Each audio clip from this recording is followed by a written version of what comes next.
श्रीमहागणाधिपतये नमः।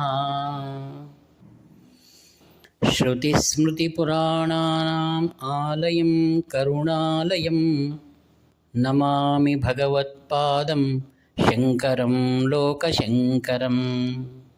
अपारकरुणासिन्धुं ज्ञानदं शान्तरूपिणं श्रीचन्द्रशेखरगुरुं प्रणतोऽस्मि मुदान्वहम्। देवे देहे च देशे च भक्त्यारोग्यसुखप्रदं बुधपामरसंसेव्यं तं श्रीजयेन्द्रं नमाम्यहम्। नमामः शङ्करान् वख्यविजयेन्द्रसरस्वतीं श्रीगुरुं शिष्टमार्गानुनेतारं सन्मतिप्रदम्। सर्वमङ्गलमाङ्गल्ये शिवे सर्वार्थसाधिके शरण्ये त्र्यम्बके देवी నారాయణి నమోస్తుతే। ఆత్మీయులందరికీ కూడా నమస్కారాలు. అనేకమైనటువంటి శాస్త్రాల్లో కొన్ని విశేషమైనటువంటి మాటలను మనం వింటూ ఉంటాం.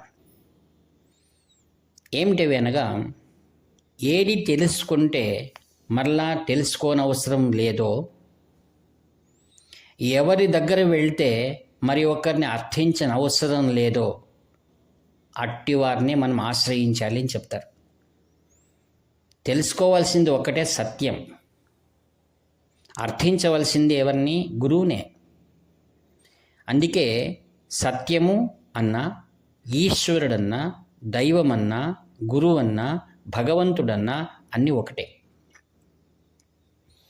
ఈశ్వరో గురురాత్మేతి మూర్తిభేద విభాగినే వ్యోమవత్ వ్యాప్తదేహాయ శ్రీ దక్షిణామూర్తయే నమః. భగవంతుడు కృత, త్రేత, ద్వాపర యుగాల్లో ప్రత్యక్షంగా అవతరించి తాను ధర్మస్థాపన చేశారు. తన అనుయాయుల ద్వారా కూడా ధర్మస్థాపన చేయించారు. ఉదాహరణకు కురుక్షేత్రంలో సాక్షాత్తు శ్రీకృష్ణ భగవానుడు దుష్టులందరినీ కూడా నిగ్రహించాడు, ధర్మ సంస్థాపన చేశారు. అలానే తన యొక్క అనుయాయుడు, శిష్యుడైనటువంటి అర్జునుని ద్వారా కూడా దుష్ట నిగ్రహం చేయించాడు. తన బంధువులైనటువంటి భీముని ద్వారా కూడా కౌరవులను హతులు చేశారు. అందుకే భగవంతుడు ప్రత్యక్షంగాను మరియు పరోక్షంగాను ఈ యొక్క ధర్మకార్యాలు చేస్తుండడం సర్వే సాధారణం. అందుకే ఏ పరమాత్ముడైతే ఈ ఇళ్లలో అవతరించి సర్వ జీవరాశుల, సర్వ మానవాళి యొక్క నిరంతరమైనటువంటి యోగక్షేమాలను ఏ అపేక్ష లేకుండా నిర్వర్తిస్తున్న వారిని పరమాత్మ స్వరూపమైనటువంటి మహామహితాత్ములు అని అంటారు. వారిని మహామనీషి అని కూడా అంటుంటారు.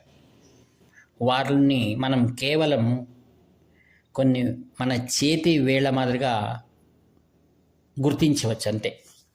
దాన్నే భగవద్గీతలో అంటాడు, మనుష్యాణం సహస్రేషు కశ్చిత్ యతత్ సిద్ధయే యతతామపి సిద్ధానాం కశ్చిన్మాం వేత్తి తత్వతః. నన్ను తత్వతః తెలిసినవారు ఏ కొద్దిమందే. అంటే భగవంతుని తత్వమేది?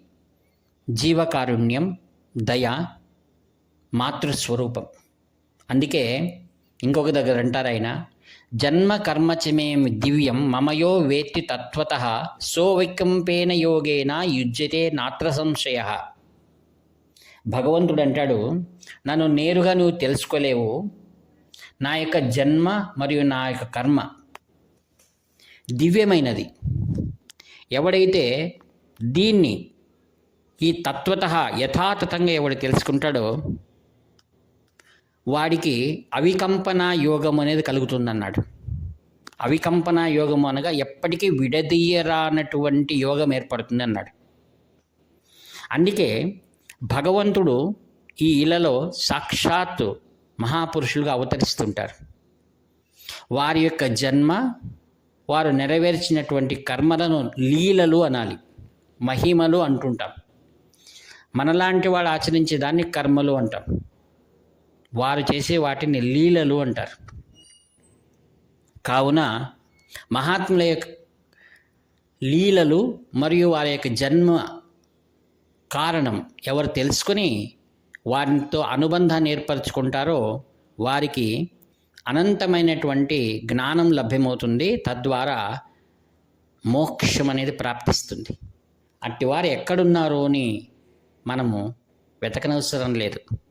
సాక్షాత్ ఆదిశంకర భగవత్పాదాచార్యుల వారే ఈ లోకంలో అవతరించి ఈ యొక్క పరమ పవిత్రమైనటువంటి కాంచీనగరంలో సర్వజ్ఞ పీఠాన్ని అధిరోహించి, ఇదిగో నేనున్నాను, నా పరంపరలో ఉన్నటువంటి వారందరూ కూడా మీ యొక్క యోగక్షేమాలు చూసుకుంటాను అని సాక్షాత్ శ్రీ శంకరులే ఆ యొక్క పరమ పవిత్రమైనటువంటి యోగలింగాన్ని కైలాసం నుండి తీసుకుని వచ్చి తన నిత్య పూజలో తాను సేవించి తదుపరి వారి ఉత్తరాధికారులకు అందించారు.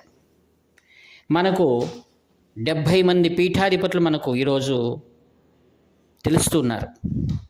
అనగా కాంచి కామకోటి పీఠం యొక్క చరిత్ర 2,500 సంవత్సరాలది అని మనం గుర్తుంచుకోవాలి. అనగా ఇది అవిచ్ఛిన్న పరంపర. ఇటు 70 పీఠాధిపతులను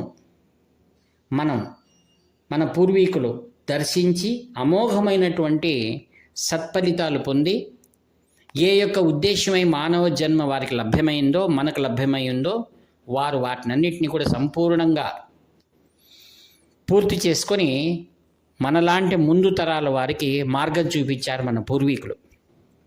అదే కాంచి కామకోటి పీఠానికి వెళ్ళండి, అమూల్యమైనటువంటి మీకు రక్షణ దొరుకుతుంది అని చెప్పినటువంటి మన పూర్వీకులను మనం ఎప్పుడూ కూడా నిత్యము స్మరించాలి. ఆ పరంపరలో ఈ శతమానంలో 1000 నోళ్ల కొనియాడబడుతున్నటువంటి సాక్షాత్ దైవం శ్రీ శ్రీ శ్రీ చంద్రశేఖరేంద్ర సరస్వతి మహాస్వాములు వారు ఆదిశంకరులు అని, వారి తదంతేవాసివర్యులు శ్రీ జయేంద్ర సరస్వతి మహాస్వాములు వారు, వారి ప్రస్తుత పీఠాధిపతులు శ్రీ శ్రీ శ్రీ శంకర విజయేంద్ర సరస్వతి మహాస్వాములు వారు కూడా ఏ విధంగా మహాలీలలు శ్రీ కాంచి పరమాచార్య చేశారో వీరు కూడా అలా చేశారు, చేస్తూనే ఉంటారు.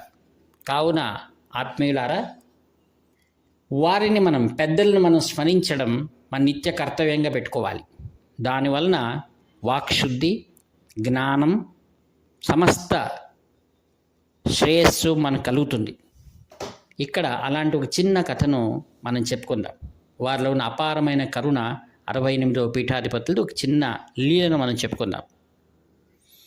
కాంచీపురంలో మహాస్వాముల వారు ఒకరోజు పూజలన్నీ సమాప్తి చేసి వచ్చిన భక్తులందరికీ కూడా దర్శనమిచ్చి రాత్రి విశ్రాంతికి వెళ్ళే సమయం వారి దగ్గర ఒక పరిచారకుడు నిల్చుకొని ఉంటాడు. స్వాముల వారు శయన సేవకు వెళ్తున్నట్టే ఆ పరిచారకుడు ఏం చేయాలి, ఆ కాలంలో విద్యుత్ దీపాలు లేవు, కేవలము నేతితో చేసేటువంటి దీపాలు ప్రణితులు ఉండేటివి. అబ్బాయి ఏం చేయాలి, పెద్దగా వెలుగుతున్నటువంటి ఆ దీపాన్ని కొద్దిగా తగ్గించి స్వాముల వారికి నమస్కారం చేసుకుని వెళ్ళిపోవడం వాడి యొక్క కర్తవ్యం. ఆ రోజు అన్నీ ఇంత స్వాముల వారు అతనికి అనుమతి ఇచ్చారు. నమస్కారం చేసుకుని ఆ అబ్బాయి తన యొక్క ఇంటికి వెళ్తున్నాడు అనమాట. అప్పుడు ఏం జరిగేదంటే మఠంలో రాత్రి స్వాముల వారు శయన సేవ అయిన తర్వాత ఈ పరిచారకుడు వెళ్ళిపోయిన తర్వాత అక్కడ ఉన్నటువంటి సిబ్బంది తలుపులు వేసేస్తారు. మరలా ఉదయం 5 గంటలకే తలుపులు తెరుస్తారు. అంటే ఇంకెవరు బయటికి పోవడానికి వీల్లేదు, బయట వాళ్ళు లోపలికి రావడానికి వీల్లేదు. ఆ విధంగా ఆ అబ్బాయి బయటికి వెళ్తున్నాడు, సిబ్బందితో మాట్లాడుతున్నాడు అనమాట. నేను వెళ్ళొస్తాను, స్వాముల వారు శయన సేవకు వెళ్ళారని. ఆ సమయంలో ఏమైంది, దూరం నుంచి ఒక వ్యక్తి చాలా అవసరంగా వడివడిగా వస్తున్నాడు. ఏంటి సమయం రాత్రి 10:30 అయింది, ఎవరు వస్తున్నారబ్బా అని చూశారు. అప్పుడు ఒక ఆయన దగ్గరికి వచ్చాడు. చూస్తున్నట్టు తెలిసింది ఇతనికి మెడ్రాస్లో కంటి డాక్టర్ అని, అప్పుడప్పుడు వస్తుంటాడు, చూశాడు కదా. ఆయన వచ్చింది చాలా అవసరంగా, స్వామివారు ఉన్నారా, విశ్రాంతి తీసుకుని, లేదు ఇప్పుడే 15 నిమిషాలు అయింది, నేను బయటకు వస్తున్నాను అన్నారు. అయ్యో వచ్చింటే బాగుండేది, స్వామివారి దర్శనం చేయాలి, నేను మళ్ళా ఎంతో దూరం నుంచి వచ్చాను. అవును సార్ నిజమే, స్వామివారు ఇప్పుడే లోపలికి వెళ్ళారు, నేనేం చేయగలను చెప్పండి అన్నారు. అట్లాగే కొద్దిగా ప్రయత్నం చేస్తావా అన్నారు. అది వీలు పడదు సార్, మనం ఎట్లా నిద్రలో పోయే వాళ్ళను మనం ఎలా చెప్పగలం? అది కాదు, శాస్త్రంలోనే ఉంది, విశ్రాంతి తీసుకుంటున్న వాళ్ళను మనం మేల్కొల్పరాదని శాస్త్రంలో ఉంది. మనలాంటి వాళ్ళకే అది ఉన్నప్పుడు మహాత్ములకు మనం వెళ్ళి ఎలా చెప్పగలం? కాదు అని వారిద్దరికి కొద్దిగా మాట్లాడుకుంటున్నారు. ఏం సార్ ఈ సమయానికి వచ్చారు అంటే, ఏం చేయాలి, నేను బెంగళూరు వెళ్ళాను, రేపు ఉదయాన్నే 7 గంటలకు ఆపరేషన్ ఉంది, కంటి ఆపరేషన్ ఒకటి, మరి నేను వెళ్ళాలి. ఇప్పుడు ఏదో తిరుగుతున్నప్పుడు నా కారు ఇలా లోపలికి వచ్చేసింది, ఏదో కాంచిలోకి వచ్చేసాను, అట్లా నేరుగా వెళ్ళిపోవాలి కదా, బైపాస్లో రాకుండా అనుకున్నాను. ఎందుకు వచ్చాను తెలియదు, వచ్చాను కదా, ఎట్లా నా దగ్గర పండ్లు ఉండింది, పండ్లు స్వామికి దర్శనం చేసుకుపోదామని వచ్చాను అంటే, ఏం చేస్తాం సార్ సమయం అయిపోయింది అంటున్నాడు. ఈ మాటలు స్వామివారికి తెలియంది ఏముంది, త్రికాల జ్ఞాన సంపన్నులు వాళ్ళు. అప్పుడు కొద్దిగా ఆ యొక్క దీపము కొంచెం ప్రకాశవంతంగా అయింది. అంటే స్వాముల వారు లేచి ఆ దీపాన్ని కొంచెం పెద్దగా చేశారు. ఆ ప్రకాశం వస్తున్నట్టు లోపలికి తొంగి చూశారు. సిబ్బంది కూడా స్వాముల వారు లేచినట్టున్నారండి అని. వాళ్ళిద్దరు కూడా వడివడిగా లోపలికి వచ్చారు. వచ్చి స్వాముల వారు ముందు సాష్టాంగ నమస్కారం చేశాడు ఆయన. స్వాముల వారు డాక్టర్ని చూడటం లేదు, అటువైపు తిరిగి నిల్చుకున్నారు. ఇది అనుకుంటున్నాడు, స్వాముల వారికి నేను ఏమన్నా అపరాధం చేశానా, లేక ఆలస్యంగా వచ్చానని కోపంతో ఉన్నారా, అర్థం కాలేదు. అక్కడ పరిచారకుడు మెల్లిగా స్వామివారికి ఏమన్నా ఇది కనపడటం లేదా, డాక్టర్ వచ్చిండే విషయమని మెల్లిగా దగ్గర వెళ్ళి, స్వామీజీ డాక్టరు మన చెన్నై డాక్టర్ అంటున్నాడు. ఆయన వినిపించుకోలేదు స్వామివారు. 5 నిమిషాలు అయింది, 10 నిమిషాలు అయింది, 15 నిమిషాలు అయింది, 20 నిమిషాలు అయిపోయింది. అప్పుడు స్వాముల వారికి ఈయన అనుకుంటున్నాడు, నేను ఎందుకైనా వస్తుని, స్వాముల వారికి ఎందుకు విశ్రాంతికి ఆటంకం కల్పిస్తుంది, వచ్చిన స్వామి ముందు నిలుచుకున్నా నేను మాట్లాడలేకపోతున్నానని ఆ పండ్ల ముందర పెట్టి నిలుచుకున్నాడు. ఏం చేయడానికి వీల్లేదు. ఒక 20 నిమిషాలు అయిన తర్వాత స్వాముల వారు పరిచారకునితో నేరుగా అక్కడ చూడు అన్నాడు. దూరంగా చీకట్లో ఒక ఆమె ఉంది, ఆమెను పిలుచుకొని రాను. దూరంగా ఉంది ఆమె. ఆమె దగ్గరికి వెళ్ళి, ఏమ్మా నువ్వు ఇంకా పడుకోలేదా, ఏమి ఇక్కడే నిలుచుకున్నావు అన్నారు. నేను ఈరోజే కాదండి, రోజు వస్తున్నాను బాబు, నీవు వెళ్ళిపోయిన తర్వాత నిలుచుకొనే ఉంటున్నాను, నువ్వు వెళ్ళిపోయిన తర్వాత నేను వెళ్ళిపోతున్నాను, నువ్వు నన్ను గమనించడం లేదు అంతేను. ఏమ్మా స్వాములు వారు రమ్మంటున్నారు రా అన్నారు. ఆమె వచ్చి తన చిరిగిన ఒకటి వస్త్రంలో ముక్కలుగా ఉన్నటువంటి ఒక వస్తువులు స్వామి ముందు పెట్టింది. నమస్కారం చేసి నిల్చుంది. స్వాముల వారు అప్పుడు ఇటు తిరిగి డాక్టర్ని చూస్తూ, ఆ వస్త్రాన్ని తీసుకో అన్నారు. లోపలికి వెళ్ళి ఆదురుగా తీశాడు. దాంట్లో వస్త్రం చూస్తే అన్నీ గాజు అద్దాలు పగిలిపోయి ఉన్నాయి. అవి అంటే కంటి అద్దాలు బాగా పగిలిపోయి ఉన్నాయి. ఒకటేమో గీతలు గీతలు పడి ఉంది. స్వాముల వారు చూసి, చూసావా అది అన్నారు. చూశాను స్వామి అన్నారు.